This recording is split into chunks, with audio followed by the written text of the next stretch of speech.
Assalamualaikum dan kita berjumpa dalam episod pertama Tanyalah Pakar di Salam SGTV. Dan bersama saya hari ini adalah Puan Farah yang merupakan pengasas pusat MIJ. Puan Farah, selamat datang. Terima kasih. Perbincangan kita hari ini mungkin dengan satu video yang saya lihat. Saya masuk dalam IG Puan Farah dan juga terlihat satu video di mana anak Puan Farah cuba untuk membaca ayat Quran. Dan beliau bersungguh-sungguh untuk pastikan beliau dapat membacanya dengan sempurna. Jadi sebagai seorang ibu, jadi mungkin apakah perasaan Puan Farah bila melihat itu sendiri? Sebagai seorang ibu mempunyai anak yang berkeperluan khas, memang banyak cabaran dari segi mental, emosi dan fizikal. Jadi bila saya nampak atau dengar anak saya membaca hanya satu ayat dari sebuah surah tu, terharu sebab anak saya Ashraf dia memang ada kesukaran untuk bercakap dengan fasih. Because dia ada sawan, jadi bila dia cakap tu dia ada tersekat-sekat. Jadi bila dia dapat membaca ayat secara menyeluruh, masya-Allah, saya terharu, nak nangis pun ada, tapi bersyukurlah kerana at least dia dapat juga membaca ayat Al-Quran. Okay, jadi mungkin anak Puan Farah ni Ashraf, mungkin kalau boleh Puan ceritakan apakah mungkin simptomnya lah mungkin. Okey, dalam waktu dia usia 2 tahun, dia menghadapi sebuah penyakit yang agak jarang didengar, iaitu tuberous sclerosis, di mana dia diserang sawan dan ada satu ketika tu dia diserang sebanyak 17 kali sehari. Dan bayangkan saya seorang ibu yang masih muda, dia anak yang sulung, jadi perasaan tu berbaur, takut, cemas, tak tahu apa nak lakukan. Dan di situ lepas tu pula Allah beri ujian lagi. Waktu dia 3 tahun dia pula didiagnose dengan autisma. Yang waktu itulah yang sebagai seorang ibu, dan waktu tu juga autisma ni tak pernah didengar. Jadi saya harus membuat banyak research lah, apa itu autisma, bagaimana menangani anak autisma dan sebagainya. Memang tak senang. Saya belajar banyak menangani cara saya nak menanganinya tu, terutama bila dia mengamuk, bila dia tak dapat sesuatu dia akan menangis, hentak diri dia, pukul orang. Tapi secara positif saya ambil, melalui dia lah saya banyak mempelajari cara menangani autisma, dan dengan adanya dia mudah untuk saya mengasuh anak saya yang neurotypical. Jadi Puan Farah sendiri belajar untuk mengesan simptom-simptom ni mungkin the hard way lah. The hard way. Ya. Tapi sekarang Puan Farah telah pun mempunyai kemahiran. Okay, jadi mungkin kalau boleh Puan Farah kongsi sedikit, apakah mungkin kesan-kesan yang boleh kita lihat? Kadang-kadang mungkin ada setengah parents tu yang tak tahu kesan-kesannya sampai anak tu meningkat dewasa sikit. Okey, keperluan khas ni ada dua. Satu yang menyelah, yang satu tak menyelah. Kalau menyelah macamnya Down syndrome, kita nampak daripada dia punya rawat muka dia dan sebagainya. Tapi kalau yang invisible ni atau tak menyelah ni macam autisma, kita lihat secara zahirnya dia okey, kan? Dia boleh senyum, dia ada, kebanyakan mereka semua mempunyai dia good looking people. Tapi bila kita mendekati mereka, cara mereka bergaul, cara mereka berkomunikasi, cara mereka membuat sesuatu tu, kita dapat kesan. Contoh, bila kita panggil anak kita, macam waktu Ashraf kecil, saya panggil dia Ashraf, dia tak dengar. Dia macam buat hal sendiri. Dan waktu dia bermain, cara dia bermain tu agak aneh, sebab kalau lelaki main kereta kan, dia akan macam langgarkan kereta, jalankan kereta. Tapi bagi dia akan atur kereta tu satu persatu. Dan bila dia atur tu, nanti dia akan bersiapkan balik, dia akan atur. Dan dia akan berulang-ulang. Jadi saya cakap, kenapa anak saya macam itu? Dan bila saya macam ambil kereta tu ataupun terlanggar kereta tu, dia akan mengamuk. Jadi itu satu. Dan kalau dia buat sesuatu, dia tak boleh, dia very rigid tau. Maknanya dia tak boleh ada sesuatu pembaruan. So contoh, bila saya cakap, okey, hari Ahad ni kita akan pergi zoo.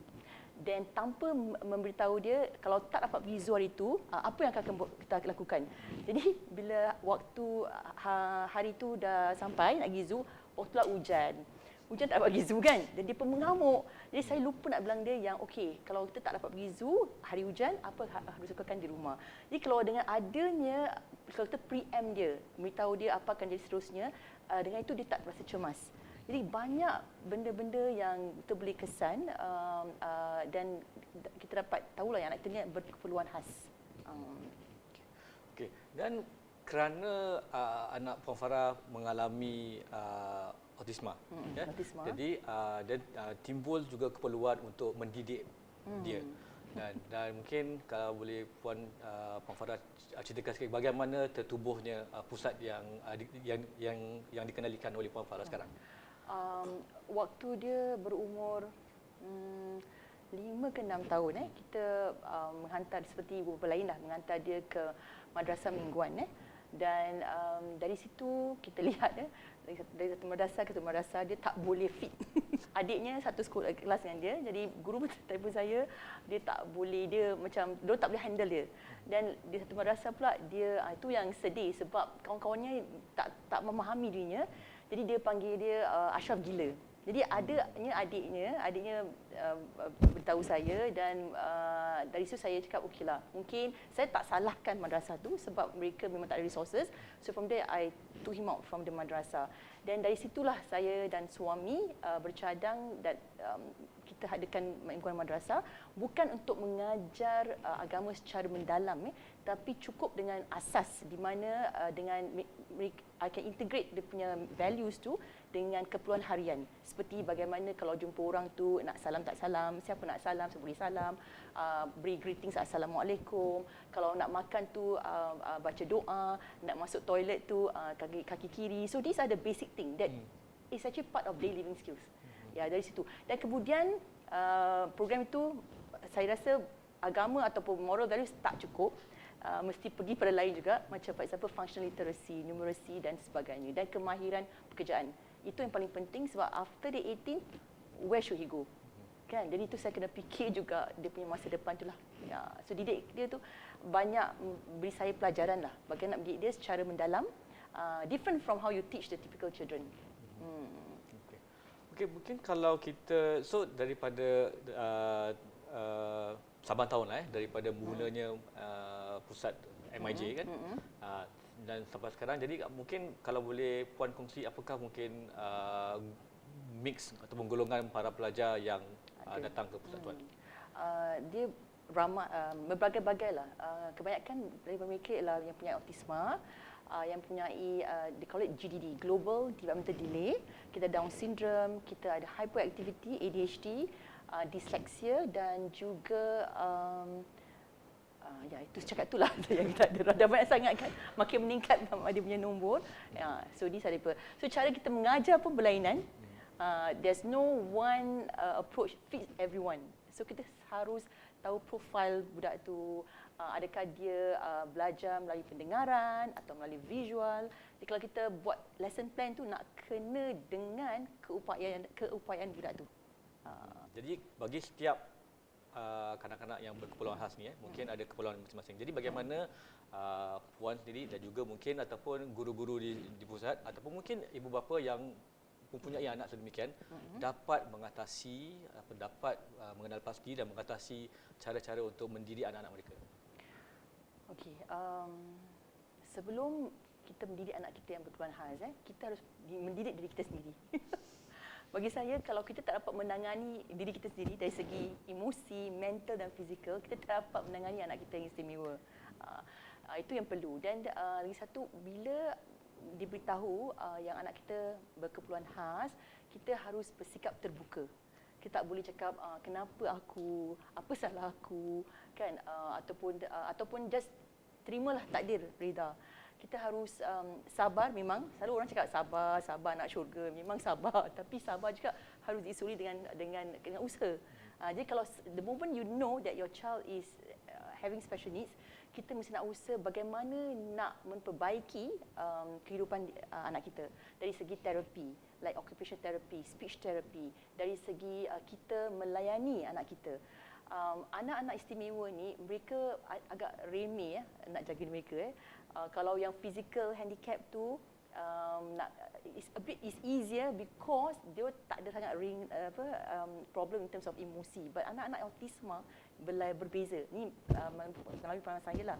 Mereka ada masanya, diorang punya mood tu boleh change, suddenly.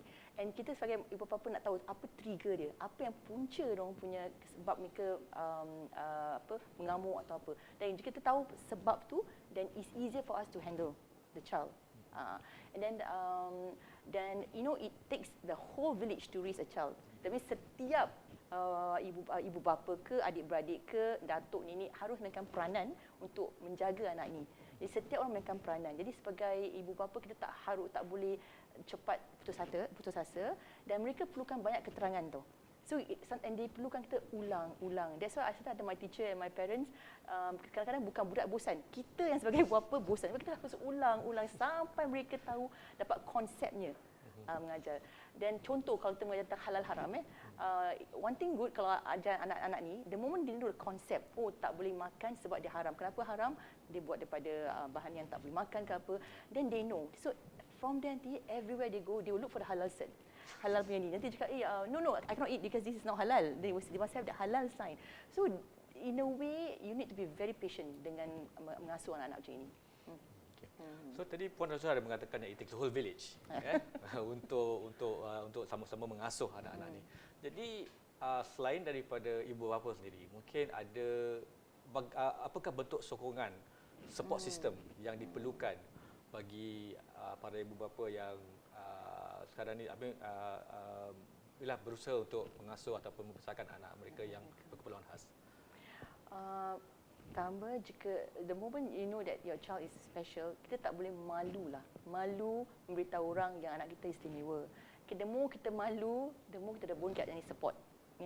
Kita harus jadi advocate lah. Advocate meaning that kita harus create them like, people around me yang tak tahu tentang ini, kita macam beri mereka pengajaran tentang anak istimewa. You have to have the support system, meaning the paling perlu sekali kita harus beritahu nenek dan datuk kepada budak tu. Saya pernah mengalami ramai ibu bapa yang diorang macam syushu. They even tell me, don't tell the grandparents that anak saya ni istimewa.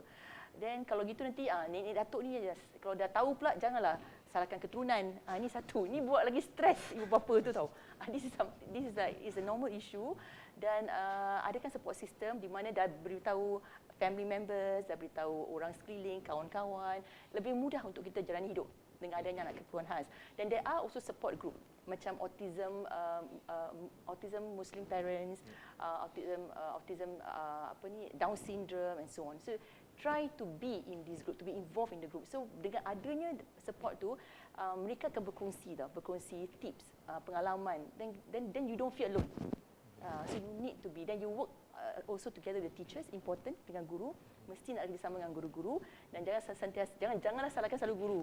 Kita pun sebagai mak bapak mesti nak memainkan peranan di rumah. Because rumah tu adalah first madrasah.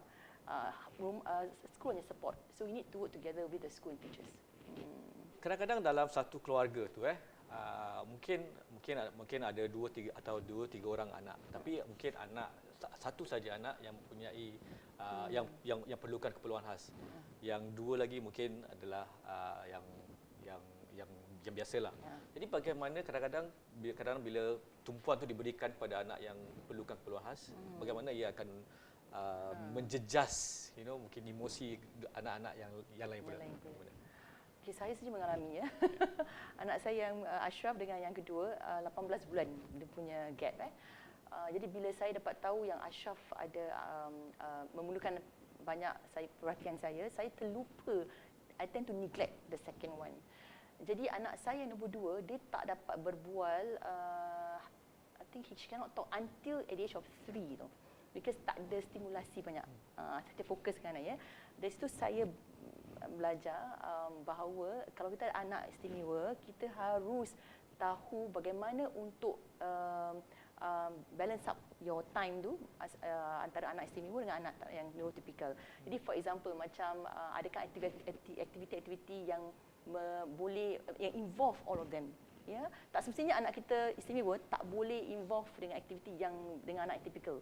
Itu kreativiti kita sendiri, macam mana nak buat mereka involved. That's one. And then ajar anak kita yang lain tentang keadaan abang dia, kenapa abang dia macam itu. Because from young, kalau diorang asuh, then they understand. Then when they grow up, they respect. Kalau tidak, if you don't tell the child, you just keep neglecting them, you don't know what they're doing, diorang akan tak respect tau abang dia, kakak dia ataupun adik-adik yang ada istimewa. Saya punya pandangan sendiri.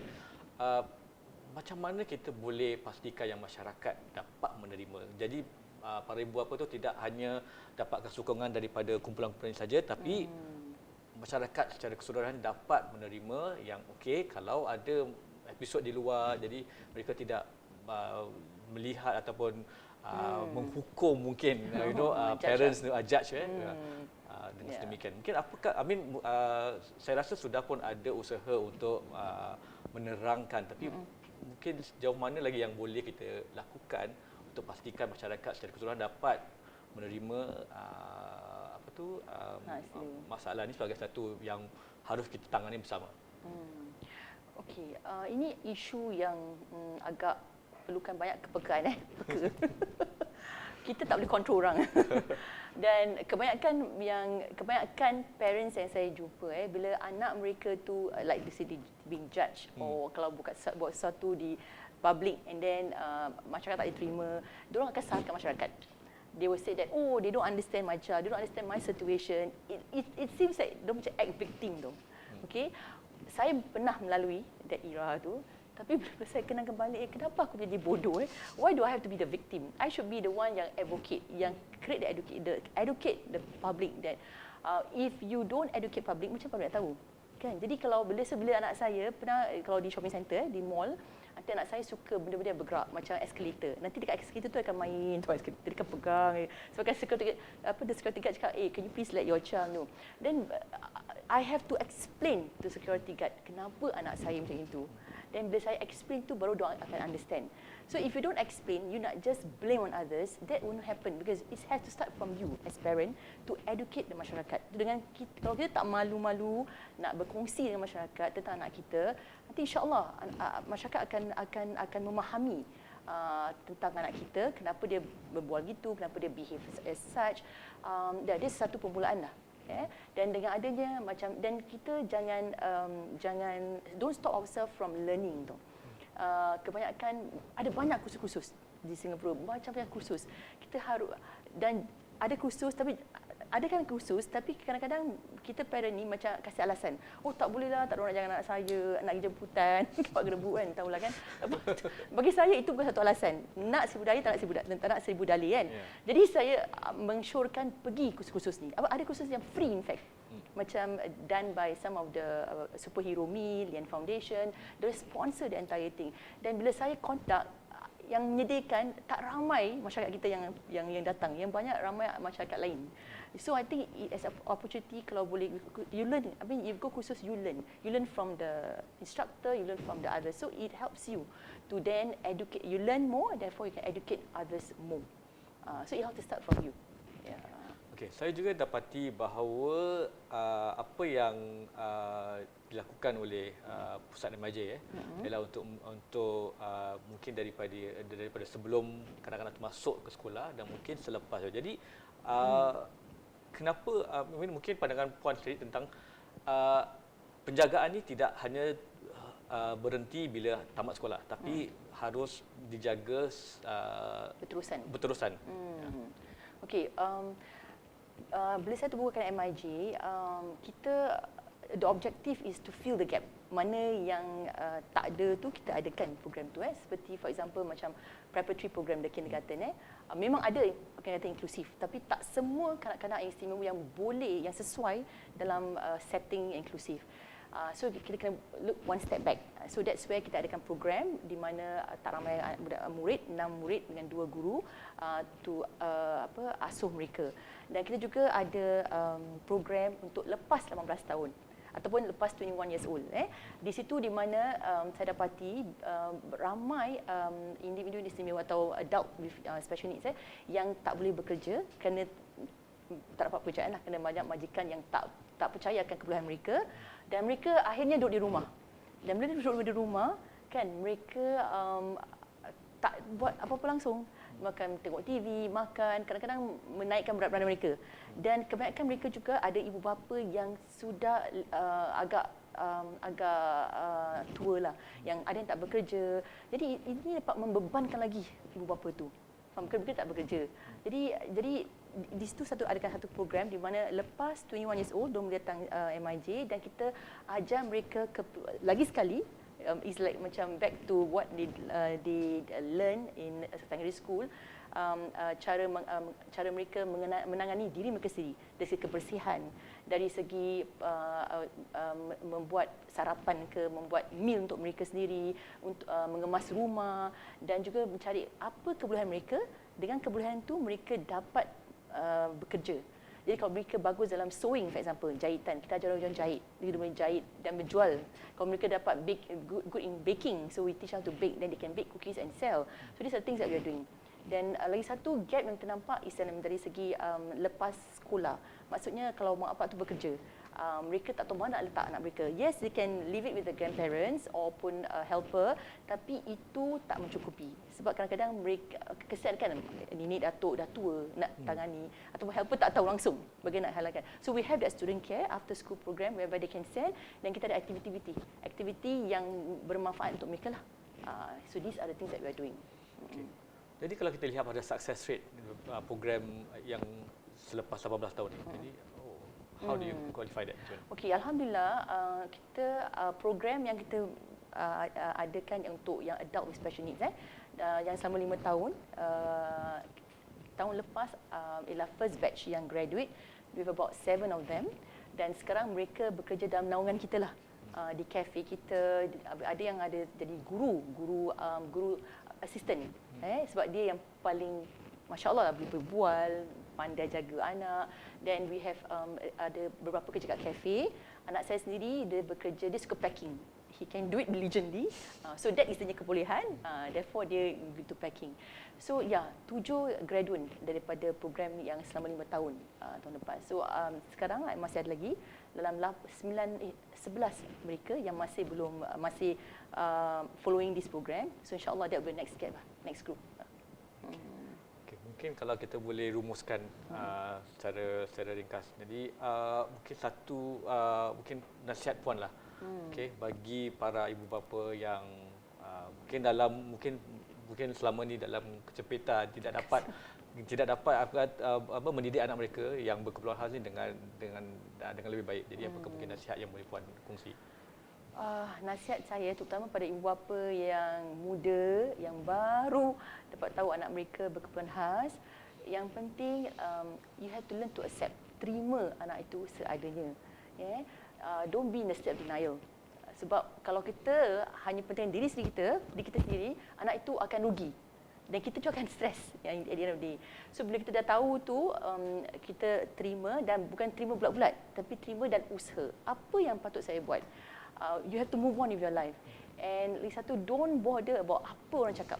Itu satu yang saya belajar. Apa orang cakap tu ketepikan, apa yang negatif ketepikan, kita buat apa yang harus kita buat untuk kebaikan anak kita. Dan yes, one thing, kalau anak kita mengamuk ke ataupun buat satu yang negatif, jangan kita marah mereka, herdik mereka, ataupun kerana kita geram dengan keadaan kan. Kita we put the anger on them. Itu selalu berlaku. Kita harus sedar apa yang kita lakukan sekarang bila kecil, nanti dah besar dia akan lakukan pada kita. So kalau kita pukul diorang yang teruk-teruk, nanti dah besar they feel like it's a norm. Bapak aku pun pukul diorang lah. Itu terjadi. Itu tak nak. Jadi that's where police case comes in. They will end up in mental hospital and so on. Itu tak nak. Dan bersifat terbuka, usaha dan tawakal. Dan doa banyak-banyak. Doa memang masya-Allah.